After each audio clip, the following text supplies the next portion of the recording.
కంఠం కోసేస్తా. రై, ఈ రాయలసీమలో ఏ సెంటర్ అయినా సరే, ప్రొద్దుటూరు, చిత్తూరు, కడప, కర్నూలు, ఏ సెంటర్ అయినా సరే పర్లా. నీ బలాన్ని, బంధుగణాన్ని మొత్తాన్ని తీసుకురా. ఒక్కడనే వస్తా, చెమట పట్టకుండా చంపేస్తా. వస్తావా? మళ్ళీ నువ్వు గాని నీ కొడుకులు గాని తప్పు చేస్తే తల తీసేస్తా. నరికేస్తా.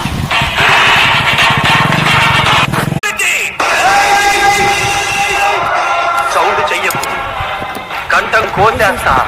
రై, ఈ రాయలసీమలో ఏ సెంటర్ అయినా సరే, ప్రొద్దుటూరు, చిత్తూరు, కడప, కర్నూలు, ఏ సెంటర్ అయినా సరే పర్లా. నీ బలాన్ని, బంధుగణాన్ని మొత్తాన్ని తీసుకురా. ఒక్కడనే వస్తా, చెమట పట్టకుండా చంపేస్తా. వస్తావా? మళ్ళీ నువ్వు గాని నీ కొడుకులు గాని తప్పు